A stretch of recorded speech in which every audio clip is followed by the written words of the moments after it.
خطبہ مسنونہ کے بعد میں نے قرآن مجید کی شروع کی آیتیں تلاوت کی ہیں. سورہ بقرہ قرآن جہاں سے شروع ہوتا ہے، اگر سورہ فاتحہ کو ہم الگ کر دیں، سورہ فاتحہ کو ایز اے انٹروڈکشن مان لیں، مقدمات تسلیم کر لیں، تو قرآن شروع ہوتا ہے سورہ بقرہ سے. اور اس کو اللہ رب العزت نے جس انداز میں شروع کیا، قرآن جب ہم پڑھنا شروع کریں گے تو کوئی بھی کتاب جب پڑھی جاتی ہے تو سب سے پہلے کس چیز کے بارے میں وہ کتاب ہے اس کا انٹروڈکشن ہوتا ہے، تاکہ ایک چند جملے میں آپ کو یہ پتہ چل جائے کہ ہم اس کتاب میں کیا پڑھنے والے ہیں. اللہ رب العزت نے جو سورہ بقرہ کی چند شروع کی جو آیتیں ہیں اس میں بیان کیا، الف لام میم ذالک الکتاب لا ریب فیہ ھدی للمتقین. یہ جو کتاب آپ پڑھ رہے ہیں، جو کتاب ہمارے ہاتھوں میں ہے، یہ سراسر ہدایت ہے. اس میں شک کی کوئی گنجائش نہیں اس بات میں کہ یہ ہدایت کی کتاب ہے. اب وہ ہدایت کس کے لیے ہے، کون لوگوں سے اللہ مخاطب ہونے جا رہا ہے، کون لوگوں کے لیے یہ قرآن ہے، کس کے لیے یہ دین ہے، وہ کون ہے، مسلمان کون ہیں، ایمان والے کون ہیں، اس کا انٹروڈکشن پہلے ہو رہا ہے. الذین فرمایا الذین یؤمنون بالغیب ویقیمون الصلاۃ. جو لوگ، یہ کتاب کس کے لیے ہدایت ہے، کون لوگ اس سے ہدایت حاصل کریں گے، کس کے لیے یہ کتاب نازل کی گئی؟ جو لوگ غیب پر ایمان لے آئے. غیب پر، جو چیز ہم نے نہیں دیکھا، آخرت کو ہم نے نہیں دیکھا، قبر میں کیا ہونے والا ہم نے نہیں دیکھا، قبر کے بعد کی منزل کو ہم نے نہیں دیکھا، اس پر ایمان ہے ہمارا. اللہ کو ہم نے نہیں دیکھا، فرشتوں کو نہیں دیکھا، ایمان ہے ہمارا. تو غیب پر ایمان لے آئے. سن لیا، ایمان لے آئے. سن لیا کہ محمد رسول اللہ صلی اللہ علیہ وسلم نے ایسا فرمایا، ایمان لے آئے. کوئی حدیث سن لی، ایمان لے آئے کہ ہاں ہم ایسے ہی ہو، یہی صحیح ہے. کسی حدیث کی تصدیق کر دی، یہ ایمان ہے. یعنی سنا اور ایمان لے آئے. الذین یؤمنون بالغیب، جو ایمان لے آئے غیب کی باتوں پر. اور اس کے بعد فرمایا وَيُقِيمُونَ الصَّلَاةَ، اور نماز قائم کرنے لگے. وَمِمَّا رَزَقْنَاهُمْ يُنْفِقُونَ. اس کے بعد فرمایا اور پھر اس کے بعد جو ہم نے ان کو دیا ہے، جو مال ان کے پاس ہے، اس مال سے اپنے استطاعت کے مطابق خرچ کرتے رہتے ہیں. یہ پہلا اسٹیپ قرآن کا، پہلا جملہ اگر کہا جائے تو یہی ہے، پہلی بات اگر کہا جائے تو یہی ہے. پہلی آیت تو صرف قرآن کے بارے میں ہے، دوسری آیت انسانوں کے بارے میں اگر ہے تو ایمان والوں کے بارے میں ہے. اور ایمان والے کون ہوں گے؟ جو غیب پر ایمان لے آئیں اور فوراً نماز قائم کرنے والے بن جائیں. یعنی ایمان لانے کے بعد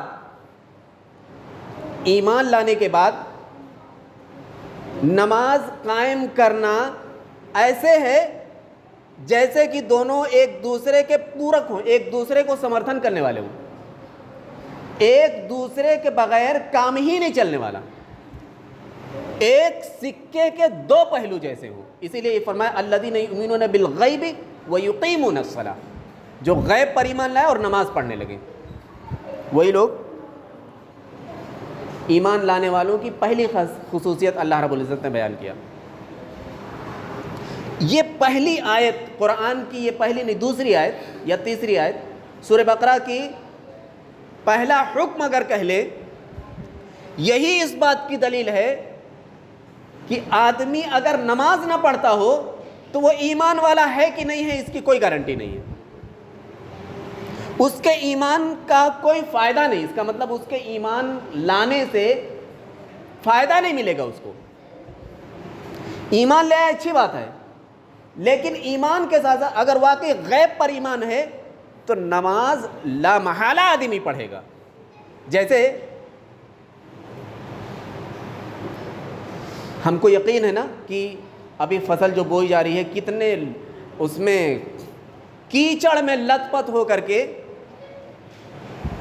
اور بیج کاٹنا اور پھر اس کے بعد اس کی روپائی کرنا کتنا گھناؤنا کام ہم کرتے ہیں ابھی کے ٹائم میں. کسی کو اچھا لگتا ہے کہ کیچڑ میں لت پت ہونا اور پورا پسینے سے سرابور ہو جانا اور پھر اس کے بعد شام کو آ کر کے نہانا, پورے دن دھوپ میں, تپتی دھوپ میں, کیچڑ میں سن کر کے اور کام کرنا. لیکن یقین ہے نا کہ آج ہم محنت کریں گے تو فصل کاٹیں گے, دھان کی پیداوار ہم کاٹیں گے.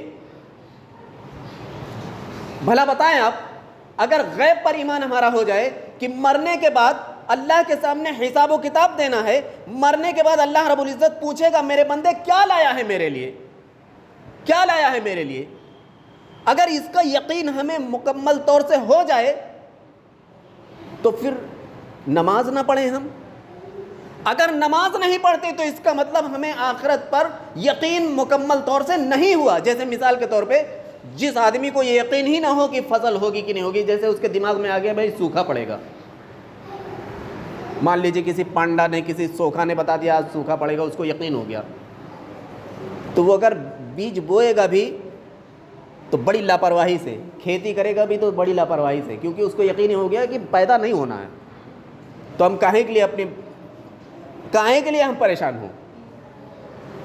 یقین بہت ضروری ہے. اسی لیے فرمایا کہ الذین یؤمنون بالغیب ویقیمون الصلاۃ, جو غیب پر ایمان لے آئے اور نماز قائم کریں. پتہ یہ چلا کہ جس کا غیب پر ایمان نہیں ہوگا, جس کا یقین نہیں ہوگا مرنے کے بعد کیا ہمارے ساتھ ہونے والا ہے, یا یوں کہا جائے یقین کمزور ہوگا, وہ نماز نہیں پڑھ پائے گا, اس کی زندگی میں نماز غائب ہو جائے گی. تو اگر واقعی اور یقین ہے ہمیں, کون مسلمان یہ نہیں جانتا کہ مرنے کے بعد ایک چارپائی ہوگی, ایک کھاٹ ہوگی, اس پہ لوگ لٹا دیں گے نہلا دھلا کر کے, خوشبو لگا کر کے اور سفید کپڑے میں کفن دے کر کے, اور اس کے بعد اس کو لے جائیں گے اور قبرستان میں منو مٹی کے نیچے دبا کر کے پھر واپس خالی ہاتھ واپس چلے آئیں گے. سب کو معلوم ہے یہ مرحلہ ہر کسی کے ساتھ ہونا ہے. لیکن پھر بھی ہم نماز سے غافل ہیں. میرے بھائیوں, آج ابھی ہماری سانسیں چل رہی ہیں, آج ابھی ہم زندہ ہیں, ابھی ہم صحت مند ہیں اللہ کے فضل سے. ابھی سوچ لیں کہ ہمیں پسند کیا ہے. کیا ہمیں وہ جگہ پسند ہے جس کے لیے بے نمازیوں کے لیے یا ناکام ہونے والوں کے لیے اللہ نے جگہ جہنم بنا رکھا ہے, یا ہمیں وہ جگہ پسند ہے جو اللہ رب العزت نے انعام کے طور پر ہمارے لیے بنا رکھا ہے, نیک اعمال کے انعام کے طور پہ جنت ہمیں پسند ہے. ہم یہی فیصلہ کر لیں. یعنی نمازی ہم بننا چاہتے ہیں یا نہیں بننا چاہتے, نماز ہم پڑھنا چاہتے ہیں یا نہیں پڑھنا چاہتے, یہ فیصلہ کر لیں. میرے بھائیوں, یہ بہت بڑا مسئلہ ہمارے ساتھ. ہر آدمی چاہتا نماز پڑھنا, واقعی ہر آدمی چاہتا نماز پڑھنا, لیکن کچھ باتیں ہوتی ہیں جس کو ہم نظر انداز بھی کرتے رہتے ہیں. جیسے مثال کے طور پہ نماز کی اہمیت, نماز کی حقیقت ہمارے دل میں نہیں بیٹھی ہے. نماز ہمارے لیے کتنی ضروری ہے اس کو ہم بھول جاتے ہیں یا کوئی توجہ نہ دے.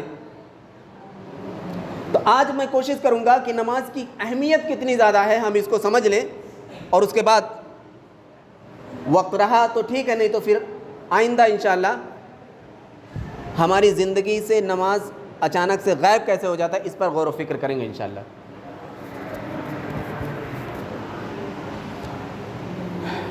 سب سے پہلے تو یہ جان لیں کہ ہر آدمی گنہگار ہے. کوئی یہ نہ سمجھے کہ میں چوری نہیں کرتا ہوں, ڈاکہ نہیں ڈالنے جاتا ہوں, زنا نہیں کرتا ہوں تو مجھ سے گناہ تو نہیں ہوتے. کوئی بھی مسلمان, کوئی بھی انسان گناہوں سے بچا ہوا نہیں ہے. اور اللہ رب العزت کی خواہش یہ ہے کہ میرا بندہ گناہ تو کرے, کوئی بات نہیں, کیونکہ گناہ کرنے کی فطرت اس میں ڈال دی ہے. بندہ گناہوں سے اپنے آپ کو پاک کرتا رہے. نماز سب سے پہلا کام یہی کرتی ہے. صحیح بخاری اور مسلم اور اٹھا کے دیکھیے، اللہ کے رسول صلی اللہ علیہ وسلم نے، حضرت ابو ہریرہ رضی اللہ عنہ راوی ہیں، بیان کرتے ہیں تحترقون ثم صلیت الفجر غسلتها ثم تحترقون، تم گناہوں میں جلتے رہتے ہو، تم گناہوں میں جلتے رہتے ہو، یہاں تک کہ فجر کی نماز پڑھ لیتے ہو تو وہ تمہیں پاک کر دیتی ہے، دھو دیتی ہے، اور پھر تم گناہوں میں جلتے رہتے ہو، گناہوں میں جلتے رہتے ہو یہاں تک کہ ظہر کی نماز پڑھ لیتے ہو تو وہ تمہیں دھو دیتی ہے۔ اور اسی طرح سے آپ نے 5 نمازوں کا ذکر کیا اور فرمایا اس طرح سے بندہ نمازیں پڑھتا رہتا ہے اور گناہوں سے پاک ہوتا رہتا ہے، گناہوں سے دھوتا رہتا ہے۔ ہر آدمی کو پاکی صفائی آدھا ایمان ہے۔ کپڑے صاف رکھتے ہیں ہم اپنی عزت اور اپنی سربلندی سماج میں، ہم اپنا کچھ رتبہ دکھانے کے لیے اپنے آپ کو صاف رکھتے ہیں، اپنے کپڑے صاف رکھتے ہیں۔ اسی طرح اپنے روح کو صاف کرنے کا انتظام ہم نے کیا کیا؟ یہ نماز کے ذریعے سے اللہ رب العزت روح کو پاک صاف کرتا ہے۔ ہمیں آج تو یہاں 150 آدمی ہیں، ان کے سامنے ہمیں لگتا ہے کہ اگر کپڑے گندے ہوں گے تو بے عزتی ہو جائے گی، لیکن قیامت کے میدان میں اولین و آخرین کا مجمع ہوگا، وہاں ہمارے نام اعمال جب گندے ہوں گے، وہاں ہماری روح لت پت ہوگی، گندگی سے پٹی ہوئی ہوگی، تو وہاں تو ہمیں سب کے سامنے اولین و آخرین کے مجمع کے سامنے ہم کہاں منہ دکھائیں گے؟ کیسے منہ دکھائیں گے؟ اللہ کو کیا منہ دکھائیں گے؟ یہ فکر ہونی چاہیے۔ اور یہ نماز اللہ رب العزت نے تحفے کے طور پہ ہمیں دیا تھا کہ ہم اس کو اگر پڑھتے رہیں تو یہ ہماری روح کو پاک صاف کرتا ہے۔ اللہ کے نبی صلی اللہ علیہ وسلم مثال دیا، صحیح بخاری اور مسلم کی روایت ہے، متفق علیہ روایت ہے، حضرت ابو ہریرہ رضی اللہ عنہ راوی ہیں، آپ نے فرمایا کہ بھلا بتاؤ کسی کے گھر کے سامنے سے نہر بہتی ہو اور وہ اس میں 5 بار غسل کرے تو کیا اس کے جسم پر میل کچیل باقی رہے گا؟ صحابہ کرام رضی اللہ عنہم اجمعین نے کہا اللہ کے رسول 5 بار غسل کرنے والے کے جسم پر میل تو باقی نہیں رہے گا۔ آپ نے فرمایا کہ پھر 5 نمازوں کی مثال ایسی ہے، یہ 5 نمازوں کی مثال ایسی ہے، یہ اپنے پڑھنے والے کے تمام گناہوں کو دھوتی رہتی ہے، اس کو پاک صاف رکھتی ہے۔ تو اللہ رب العزت نے نماز کا انتظام ہمارے لیے کیا ہے کہ ہم اپنے روح کو پاک رکھیں۔ کپڑے کی صفائی اچھی بات ہے، لیکن اگر روح کی صفائی نہیں ہو پائی تو ہمارے کردار اور ہمارے اخلاق کو کوئی بھی، آپ دنیا کی ساری کتابیں پڑھ ڈالیے اخلاقیات کی اور دنیا کے سارے فارمولے آزما لیں، ہمارے کردار اور اخلاق درست ہو ہی نہیں سکتے، اعلیٰ افضل اخلاق ہو ہی نہیں سکتے۔ ارے بھائی، کپڑوں میں گندگی لگا کر کے آپ سینٹ کتنا بھی لگا دیں، گندا تو گندا رہے گا، نجس ہے تو نجس ہی رہے گا۔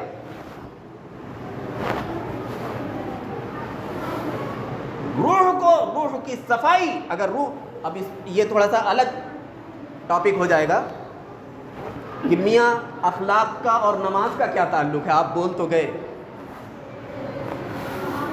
میں ایک جملہ صرف بولتا ہوں، جس کی زندگی میں نماز اچھی ہے، جس نے اپنی نماز کو سنوار لیا، اس کے اخلاق و کردار کو اللہ سنوار دیتا ہے، اس کے اخلاق و گویا اس نے اپنے اخلاق و کردار کو بلند کر لیا، سنوار لیا۔ اس نے جس نے نماز کو ضائع کر دیا، اس نے اپنے اخلاق و کردار کو انتہائی حد درجے غلاظت کے گڑھے میں گرا دیا، ذلیل و خوار، ذلت و خواری اپنے آپ پر مسلط کر لی اس نے۔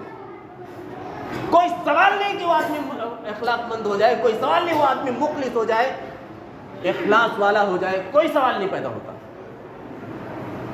اور یہی وجہ ہے ہم بہت اچھی باتیں کرتے ہیں، بہت اچھے سے ملتے ہیں، ہنسمکھ چہرے کے ساتھ لوگوں سے ملتے ہیں، لیکن ذرا سی ٹن پن جب ہوتا ہے نا تو ہماری آستینیں چڑھ جاتی ہیں اور ایسے کی تیسے شروع کر دیتے ہیں۔ یہی وجہ ہے، صبر نام کی کوئی چیز نہیں ہمارے اندر، ضبط نہیں کر سکتے۔ ارے ضبط کرنے والا دل ہونا چاہیے، پاک صاف اور نجاستوں سے اور غلاظتوں سے پاک دل رکھنا پڑے گا، تب جا کر کے ہم سامنے والے کی بات برداشت کرنے کی چھمتا رکھیں گے۔ اور اللہ رب العزت نے نماز کے ذریعے سے ہمیں دینا چاہا تھا، دیا ہے اللہ نے، ہم لینا نہیں چاہ رہے ہیں۔ اور ایک بات اور میں بتا دوں، نماز ایک ایسی عبادت ہے، اس سے آسان کوئی عبادت نہیں۔ اور کچھ ہے؟ زکوٰۃ ادا کرنا ہو، حج کرنا ہو، آسان ہے؟ حج پہ جا سکتا ہے آدمی؟ ہر آدمی جا سکتا ہے؟ ارے جس کے پاس پیسے ہیں وہ بھی نہیں جا رہا ہے۔ آج حال یہ ہے،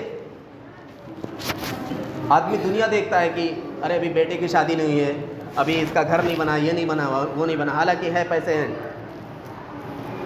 جہاد فی سبیل اللہ آسان ہے، روزہ رکھنا آسان بات ہے،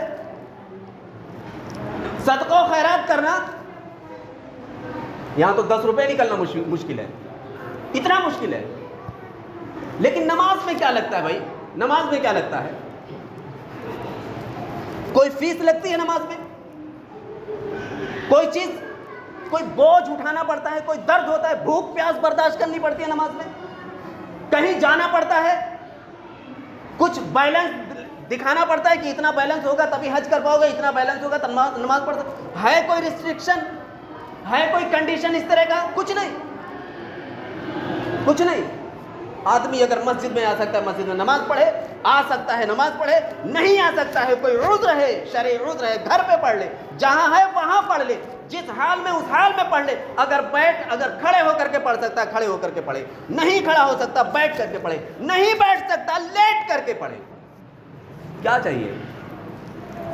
اس سے آسان کوئی عبادت نہیں میرے بھائی، اور میں اس کو حدیث سے ثابت کر کے دکھاتا ہوں، اس سے آسان کوئی عبادت نہیں۔ اور اللہ رب العزت کا لطف و کرم دیکھیے کہ اللہ رب العزت اسی آسان عبادت کو پیمانہ مانے گا قیامت کے میدان میں۔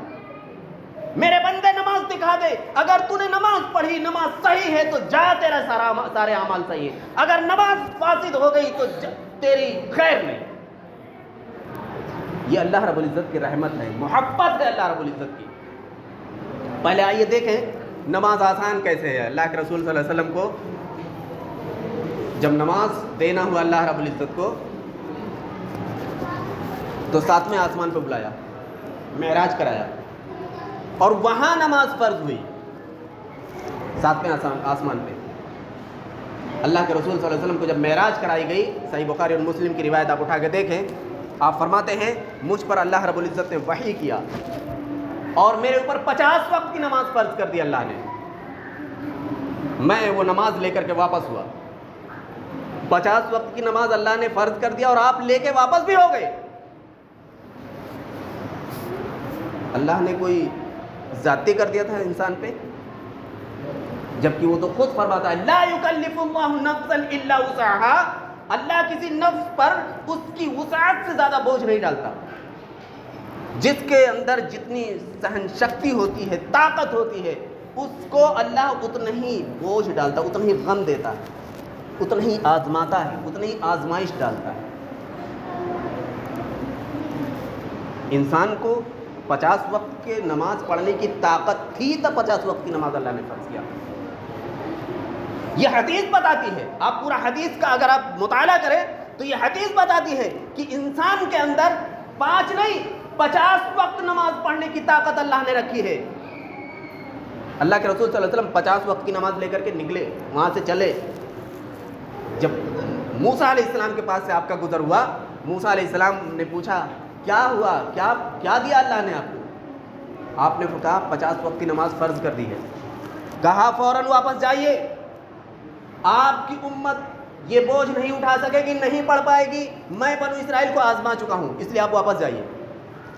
آپ اللہ کے رسول صلی اللہ علیہ وسلم واپس گئے، کہا جا کر کے تخفیف کی، کم کرنے کی درخواست کریے۔ اللہ کے نبی صلی اللہ علیہ وسلم گئے اور کم کرنے کی درخواست کی اللہ سے، 5 وقت کی نماز کم کر دی گئی۔ پھر واپس آئے، موسیٰ علیہ السلام نے کہا ابھی بھی آپ کی امت نہیں پڑھ پائے گی، میں بنو اسرائیل کو آزما چکا ہوں، واپس جائیے پھر سے کم کروائیے۔ اللہ کے نبی صلی اللہ علیہ وسلم بیان کرتے ہیں میں موسیٰ اور اللہ کے درمیان بار بار آتا جاتا رہا، یہ بار بار لوٹاتے گئے اور اللہ بار بار کم کرتا رہا، یہاں تک کہ اللہ نے 5 وقت کی نماز کر دی۔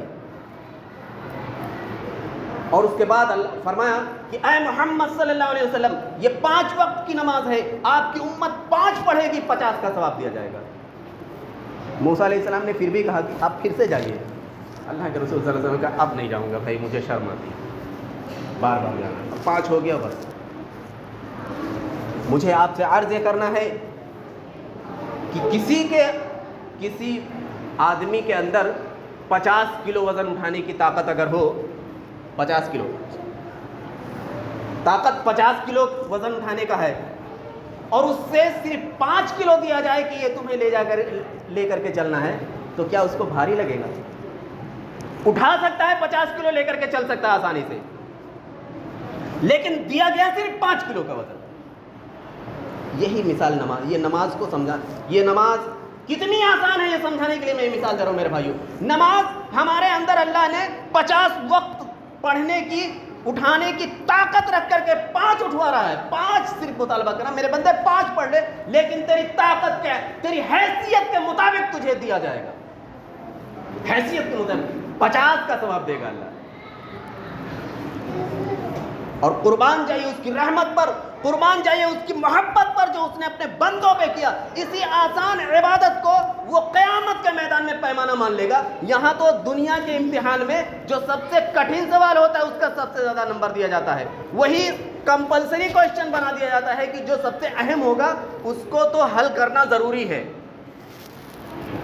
لیکن وہاں جو سب سے آسان سوال ہوگا، جو سب سے آسان عمل ہوگا، اس کو اللہ رب العزت پیمانہ بنا لے گا کامیابی اور ناکامی کا۔ اور کیا چاہیے میرے بھائیوں، اور کیا چاہیے مسلمانوں؟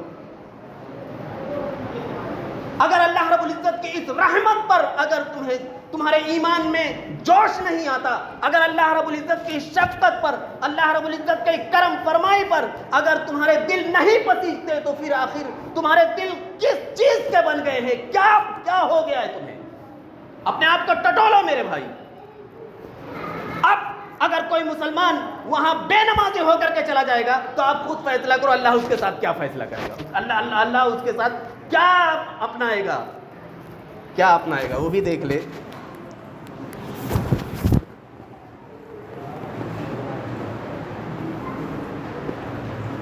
مسند احمد کی روایت، صحیح روایت، اللہ کے رسول صلی اللہ علیہ وسلم فرماتے ہیں، شاید حاکم کی روایت ہے، من حافظ علیہا کانت لہ نور و برہانا و نجات یوم القیامہ ومن لم یحافظ علیہا لم یکن لہ نور ولا برہان ولا نجات ویوم القیامت کان مع قارون و حامان و ابی بن خلف۔ جو شخص جس نے نماز کی حفاظت کی، نماز پڑھی، اس کے لیے قیامت کے میدان میں نماز نور ہوگی، نماز دلیل ہوگی، اس کے لیے نجات کا سامان بنے گی یہ نماز۔ اور جس نے نماز نہیں پڑھی اس کے لیے نہ تو کوئی نور ہوگی، نہ تو کوئی دلیل ہوگی کہ جس کے ذریعے سے وہ نجات پا سکے، نہ تو کوئی نجات کا کوئی سامان ہوگا، بلکہ اللہ رب العزت ان کو قارون، حامان، فرعون اور ابی ابن خلف جیسے بڑے بڑے بدنصیبوں کے ساتھ وہاں کھڑا کر دے گا، بے نمازیوں کو۔ یہاں ایک پہلو اور ہے، وہ بھی واضح کرتا چلوں۔ بے نمازی رہنا، نماز کو کوئی اہمیت، نماز نہ پڑھنا، ہم کیا ثابت کر رہے ہیں؟ اگر ہم نماز نہیں پڑھ رہے ہیں تو کیا ثابت کرنا چاہتے ہیں ہم؟ وہاں شداد کے ساتھ، فرعون کے ساتھ کھڑا کر کے اللہ رب العزت دکھا دے گا، اے میرے بندے تو نے دنیا میں کیا ثابت کیا تھا؟ تو نے دنیا میں یہ ثابت کیا تھا میں خود کا رب ہوں، میں کرتا ہوں تو کھاتا ہوں، میں دکان چلاتا ہوں تو کھاتا ہوں، کاروبار میرا ہے، میں کرتا ہوں تو کھاتا ہوں، تو نے مجھے اپنا رب نہیں مانا تھا۔ ورنہ نماز جب میں کہتا حی علی الصلاۃ، میرے بندے کامیابی کی طرف آ جا، نماز کی طرف آ جا، تو لبیک کہتا دوڑتا ہوا آتا، لیکن تو نے انسنی کی۔ اس کا مطلب ہے میرے بندے تو نے ثابت کر دیا تو خود کا رب ہے۔ اسی لیے جس نے انا ربکم الاعلی کہا تھا نا، اس کے ساتھ کھڑا کیا جائے گا بے نمازی۔ اور میں کہتا ہوں بے نمازی اس سے بھی بڑا مجرم ہوگا، یہ تو صرف اس کے ساتھ کھڑا کر دیا جائے گا۔ اگر غور کرو میرے بھائی، وہ فرعون کے بادشاہت اگر آپ تاریخ اٹھا کے دیکھیں، کتنا بڑا بادشاہ تھا، کافروں میں پوری دنیا پہ جو لگ بھگ پوری دنیا پہ حکومت کرنے والے 2 کافر اور 2 مسلم بادشاہ یہی گزرے ہیں. کافروں میں فرعون کا نام آتا ہے اور دوسرا شاید بخت النصر ہے. فرعون حکومت اس کی بہت بڑی تھی, اس کے پاس پاور تھا, وہ فخر کرے, وہ کبر کرے, وہ گھمنڈ کرے تو بات تو سمجھ میں آتی ہے بھائی بادشاہ تھا. ہمارے پاس کیا ہے میرے بھائی؟ کیا ہے ہمارے پاس؟ صبح سے شام تک صرف میڈیا کے تھرو, دنیا کے تھرو, اپنے بھائیوں کے تھرو جوتے ملتے ہیں, جوتے. اس کے سوا کیا ہے؟ گالیوں کے سوا ہمارے پاس کیا ہے؟ نفرتوں کے سوا جو ہمیں ملتی ہیں اس کے سوا ہمارے پاس کیا ہے؟ پھر غرور کس بات پہ ہے؟ گھمنڈ کس بات پہ ہے؟ کس بات پہ ہم اپنے آپ کو اپنا خدا مانتے ہیں؟ کس بات پہ ہم نے یہ سوچ لیا کہ ہم کرتے ہیں تو کھاتے ہیں؟ کس چیز نے ہمیں اللہ سے جدا کر دیا, بھلا دیا اپنے رب کو؟ ارے فرعون اگر گھمنڈ کرے تو بات سمجھ میں آتی ہے. آج کا مسلمان جو فرعون کے سامنے کوئی حیثیت نہیں رکھتا, اگر وہ اپنے آپ کو خدا بننے کی کوشش کر لے تو بھلا بتائیے مجرم کون ہے؟ سب سے بڑا مجرم کون ہے؟ یہ تو بہت اللہ رب العزت کی رحمت ہوگی کہ اس فرعون کے ساتھ خالی کھڑا کر دیا. بس یہ نہیں کہا گیا کہ فرعون جیسا نہیں کہا گیا, اس کے ساتھ حشر حساب و کتاب میں اس کے ساتھ حشر کی بات صرف کہے گی. بہرحال کوئی ناانصافی نہیں ہوگی وہاں قیامت کے میدان میں. میرے بھائیوں,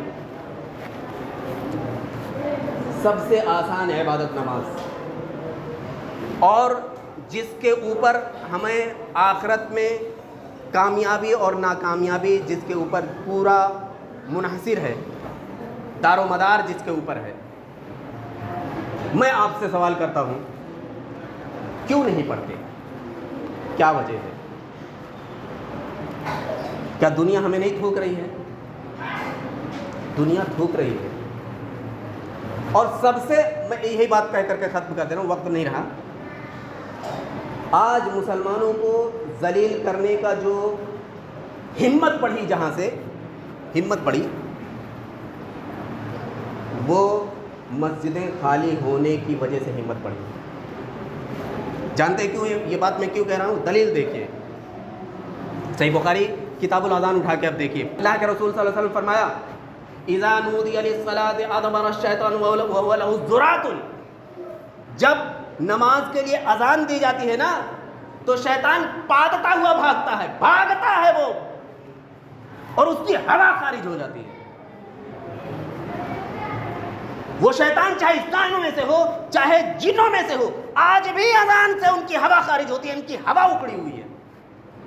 آپ ذرا تصور کریں میرے بھائیوں, صرف اذان کی آواز نے ان کو اتنی کھلبلی مچا دیا ہے. اگر سارے مسلمان مسجدوں کی صفوں کو پر کر دیں, ان کی کیا حالت ہوگی؟ ان کی ہوا نہیں کچھ اور خارج ہونا شروع ہو جائے گی. وہ ہمارے خلاف بولنے کی ہمت نہیں کر سکیں گے, ان سے وہ مغلوب ہوں گے, ان پر رعب و دبدبہ قائم ہو جائے گا مسلمانوں کا. یہ ہم نے ان کو موقع دیا ہے کہ آج وہ ہمارے اوپر ہمارے دین کو بول کر کے ہنسی اڑائی جاتی ہے باقاعدہ. کمزور ہم نے کیا ہے, کمزوری ہماری ہے. تو اس لیے میرے بھائیوں, نہ تو ہم دنیا میں اتنے بڑے وہ ہیں, کوئی بادشاہ بھی تو نہیں ہے, پھر کس چیز کا گھمنڈ؟ کیا چیز ہمیں نماز سے روک رہی ہے؟ اس کے باوجود اگر ہم نماز نہیں پڑھیں گے تو کم از کم مرنے کے بعد کی حالت کو دیکھ لیں, مرنے کے بعد کی حالت کو ہم سامنے رکھیں. اللہ رب العزت سے دعا ہے کہ الہ مالکی ہمیں ہمیشہ آخرت کو سامنے رکھنے کی توفیق عطا فرما.